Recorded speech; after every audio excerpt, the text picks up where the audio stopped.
What's up YouTube? Welcome back to another episode in the road to $1,000 a month in monthly recurring revenue. Last week we tried becoming a farming app. I'll update you on how that went. We also have had a bunch of things churning in the background that have slowly been building up, and I'll update you on how that is all going.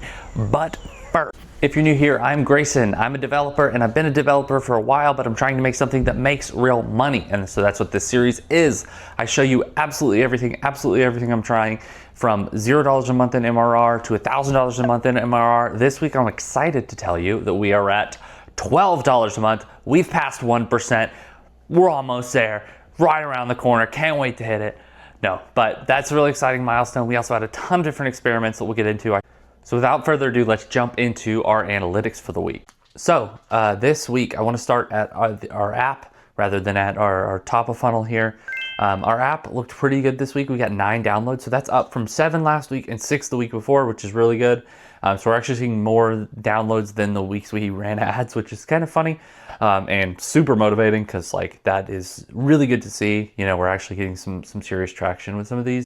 So 9 downloads this week, that's great to see. But how do those people progress through the app? Well, as you know, we changed completely our onboarding. So we have 3 kind of components, or I'll say stages of onboarding. So the first is data input. We just need you to input a bunch of data. We sneak in some like learning what the app does in that. Then we have your wow moment, and that is going into the taste profile that we think you have based on what you've told us you like, and then giving you some recipes. Then after that, we have the payment step, basically. I'll include the account is between those 2 steps there. So we have those 3 steps, and I'll show kind of a breakdown of what the screens look like up here.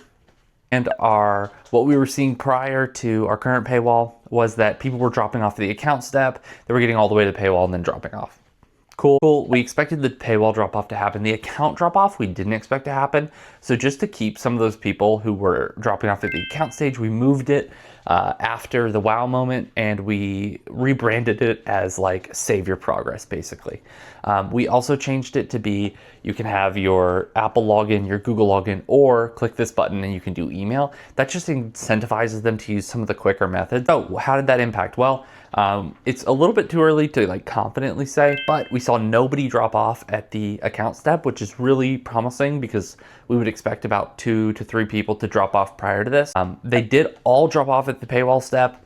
Again, like we would expect about that with 9 downloads, but you know, still good to see that not all 9 of them made it to at least the first screen of the paywall. Not all of them made it to the final screen of the paywall, but the first screen is when it's very evident that, you know, a paywall is coming, and so I don't blame them at all for dropping off at that stage. I consider, you know, that being that they saw the paywall. Some of the other interesting things I'm looking into is we noticed some of the pages where we're tracking inputs, the inputs are bizarre.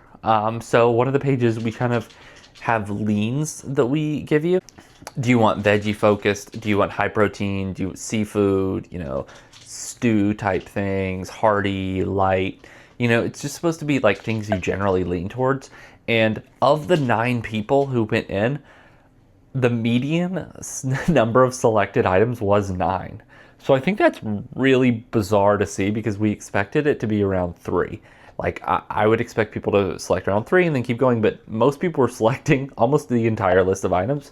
So there's almost a rework that needs to happen there, because, you know, if you give a set of selections and people select all of the data, that doesn't help you narrow down what they're going to like at all either. Another thing that I was somewhat happy with was I was looking at the swipe cards. So as you know, we have like this Tinder step on our app, and the Tinder step and the swipe cards are kind of useless if you don't like some of the recipes that are appearing.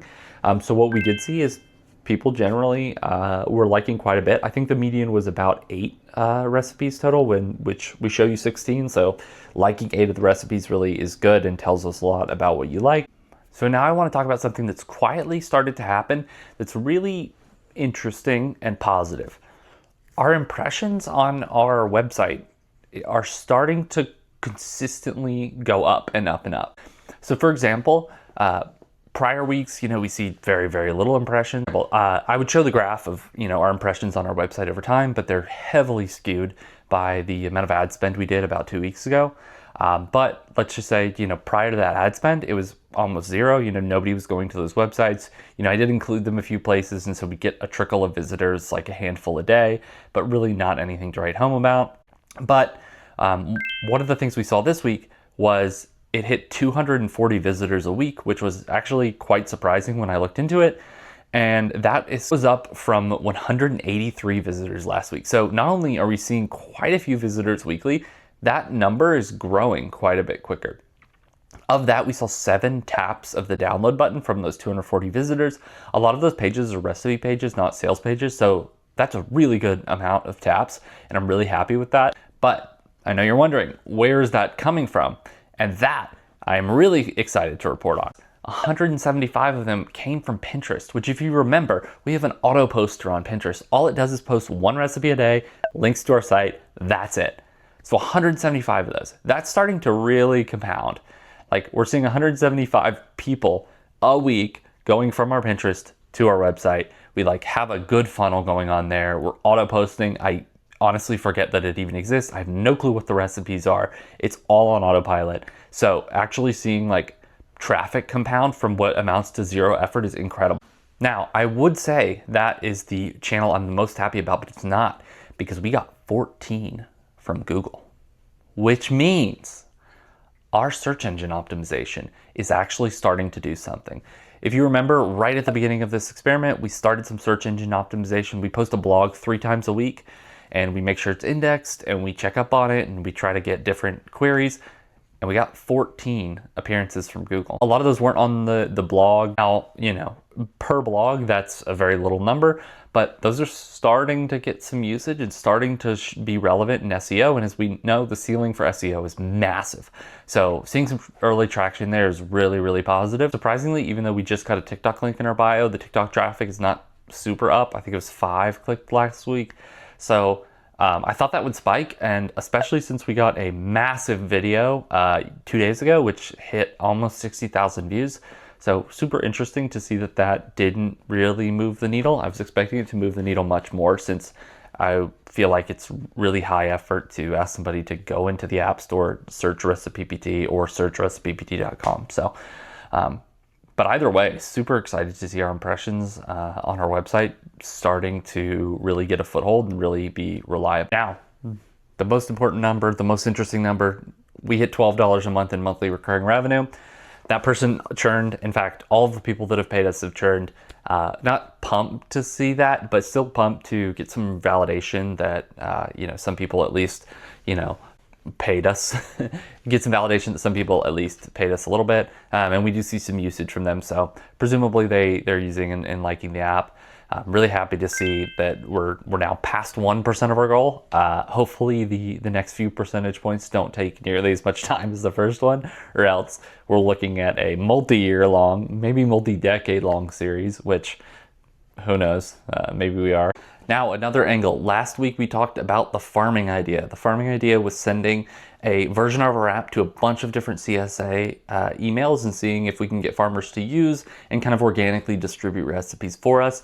And I'm sad to admit that didn't work at all. We sent out 61 emails. I've got 0 signups, 0 replies. We'll maybe try to send out another 50 emails or so and see if, maybe we can get some more usage out of that. But that appears to be a bust. And so I'm not super interested in continuing down that path, since that does not appear to have worked at all. Another thing I'm not doing well at is, and I've tried this multiple times, I can't get an AI to mention my app.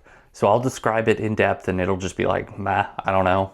I don't know if there are any apps like that. I found a few other apps that kind of do similar things, but they're actually ranking on AI, which is kind of unfortunate. I think we can get into AI if we just keep working on SEO. But another thing I noticed is one of the competitor apps is significantly smaller than mine, and yet was still ranking on AI.